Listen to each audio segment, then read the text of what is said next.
Okay, so next is resident welfare association. Resident welfare association का काम क्या है? Every colony in a town city has a community of member to look after the interest of the resident of that colony, they are called resident welfare. तो जो colonies होती हैं हर cities में या टाउन्स में, उनकी जो कम्युनिटी के मेंबर्स होते हैं उनका काम क्या होता है कि देखना, look after the interest of the resident of that colony, means जो रेसिडेंट्स हैं वहाँ के रहने वाले जो लोग हैं उनको, उनके इंटरेस्ट को देखना, they are called resident welfare. उनके इंटरेस्ट के अकॉर्डिंग जो सारे वेलफेयर वर्क हैं, अच्छे काम हैं, वो एसोसिएशन रेसिडेंट वेलफेयर एसोसिएशन देखती है। मीन्स जो वहाँ जैसे कि कोई भी टाउन या सिटी है तो उसमें हर एक कॉलोनी में रेसिडेंशियल वेलफेयर एसोसिएशन होता है। मीन जो वहाँ के रहने वाले लोग हैं उनको देखना, उस कॉलोनी में कोई दिक्कत ना हो इस चीज़ को भी देखना। जैसे association RWAs, the office bearer are elected from that colony. तो जो ऑफिस बियरर होता है वो भी उस कॉलोनी से आता है जो ऑफिस संभालता है। Some of the activities of RWA तो रेसिडेंट्स वेलफेयर एसोसिएशन की एक्टिविटीज़, क्या क्या एक्टिविटीज़ कराता है वो लोग?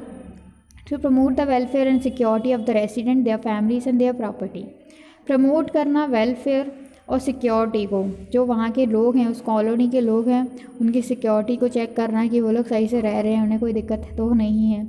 There families and their properties, उनकी प्रॉपर्टी को सेव करके रखना एंड उनकी फैमिलीज़ को भी सिक्योरिटी प्रोवाइड करना। To organize various social and health project, उस नेक्स्ट पेज टर्न कीजिए, 129 पर है। तो पहला क्या था? टू प्रमोट करना वेलफेयर, जो अच्छे काम है उसको प्रमोट करना और सिक्योरिटी प्रोवाइड करना जो वहाँ के रेसिडेंट कॉलोनी में जो रहने वाले लोग हैं उनको। Second is to organize various social and health project, अलग अलग तरह के वेरियस सोशल और हेल्थ प्रोजेक्ट्स को ऑर्गेनाइज करना।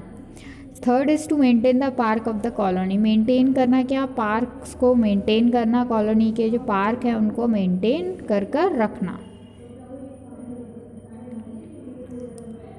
कि जो पार्क हैं कॉलोनी में वो सही से हैं या नहीं, ख़राब तो नहीं हो रहे। To ensure regular cleaning of garbage and drain of the colony, और क्या काम होता है उनका? ये चेक करना रेगुलरली कि जो क्लीन हो रही है उनकी सोसाइटी यानी जो कॉलोनी है वो सही से है या नहीं, कहीं पानी तो नहीं भर रहा किसी के यहाँ, कहीं गंदगी तो नहीं फैली, ये सब भी रेसिडेंट वेलफेयर एसोसिएशन का वर्क है।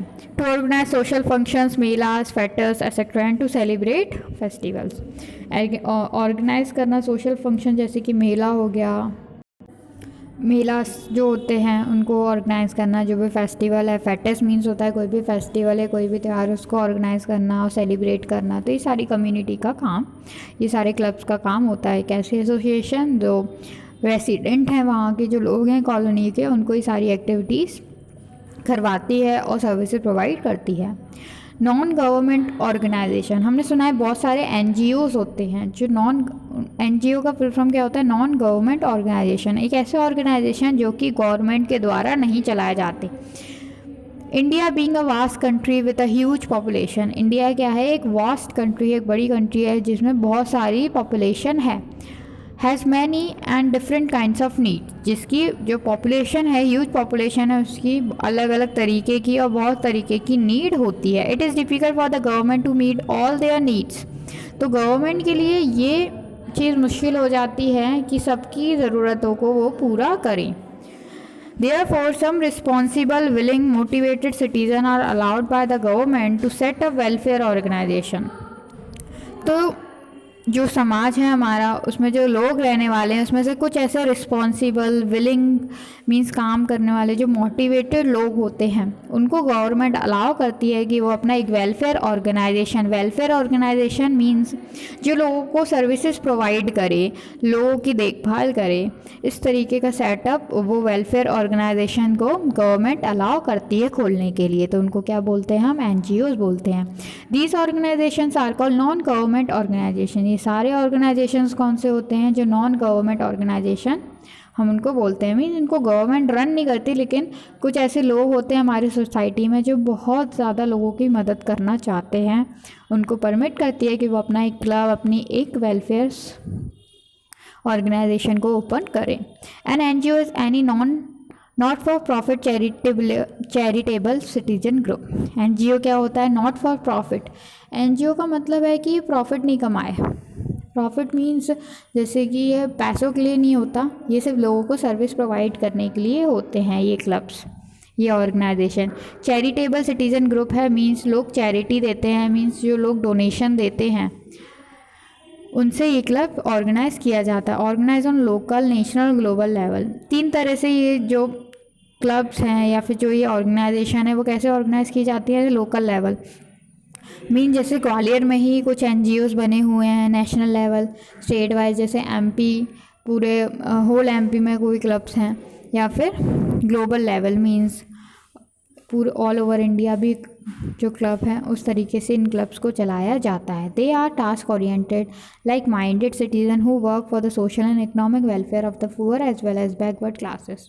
टास्क ओरिएंटेड होते हैं मीन्स इनमें जो मेंबर्स होते हैं उनको टास्क दिया जाता है लाइक माइंडेड सिटीजन्स, जो लोगों की प्रॉब्लम्स देख पाते हैं और उनको सॉल्व कर पाते हैं, जो सोशली वर्क करते हैं, जैसे सोशल वर्कर्स होते हैं जो लोगों को फ्री में एजुकेशन देते हैं। इकोनॉमिक वेलफेयर होते हैं जो पुअर गरीब लोग होते हैं उनको अच्छी सर्विसेज प्रोवाइड करते हैं, उनकी जो बेसिक नीड है उनको फुलफ़िल करते हैं।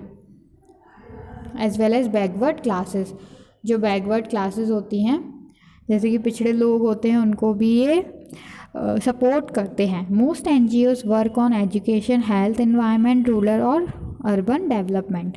जो ज़्यादातर एनजीओज होते हैं वो किस पर वर्क करते हैं? एजुकेशन पर। मीन्स ये देखते हैं कि कोई बच्चा तो नहीं ऐसा जो पढ़ नहीं रहा है, या फिर कोई ऐसा बच्चा जो पढ़ नहीं पा रहा है किन्हीं कारणों से, तो ये सारे ऑर्गेनाइजेशन बच्चों को एजुकेशन फ्री में प्रोवाइड करते हैं। हेल्थ एनवायरनमेंट देखते हैं, मीन्स जो एनवायरनमेंट है वो हेल्दी है या नहीं, या फिर उसमें जो लोगों को ज़रूरत तो नहीं है। जैसे कुछ क्लब्स होते हैं ब्लड डोनेशन कैंप्स लगाए जाते हैं ताकि जो ब्लड है वो डोनेट करने के बाद जो नीड में लोग हैं जिनको खून की ज़रूरत है, ब्लड की ज़रूरत है, उनको प्रोवाइड किया जा सके। रूरल और अर्बन डेवलपमेंट मीन्स जो लोग रूरल हैं एंड अर्बन डेवलपमेंट, इस तरीके से उनको डेवलपमेंट प्रोवाइड किया जाता है। मीन्स जो लोग गांव में रहते हैं या फिर जो शहरों में रहते हैं लेकिन उनके पास इतनी फैसिलिटीज़ नहीं हैं, तो ये सारे ऑर्गेनाइजेशन उनको भी सर्विसेज प्रोवाइड करती हैं। दे आइदर वर्क इंडिपेंडेंटली और with the help of gram panchayat और म्यूनसिपल कॉरपोरेशन। ये तो या तो इंडिपेंडेंटली काम करती हैं या फिर ग्राम पंचायत और म्यूनसिपल जो कमेटी होती है, दे आइदर वर्क इंडिपेंडेंटली और with the help of gram panchayat और municipal committee of that group.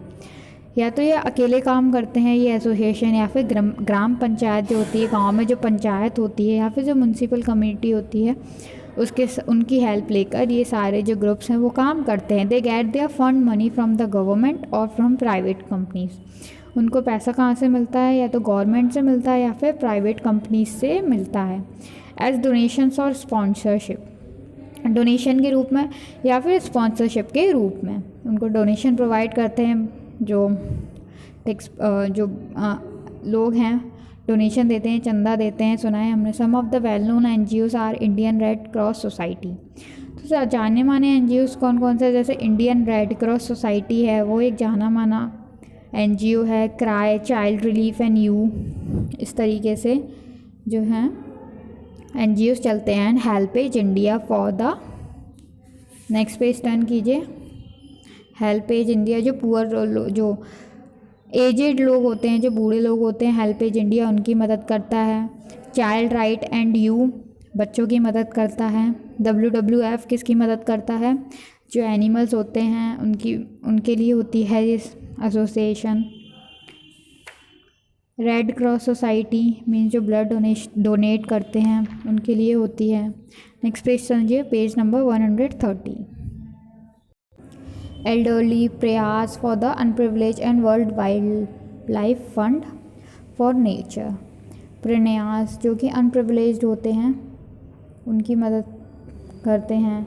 और world wild life fund WWF ने बताया था जो वाइल्ड लाइफ जो जंगल हैं उनके लिए जो फंड इकट्ठा होता है उसके लिए मदद करते हैं। और नेचर के लिए जो इम्पॉर्टेंट होता है वो ये एसोसिएशन डोनेशन कलेक्ट करके सर्विसेज प्रोवाइड करते हैं।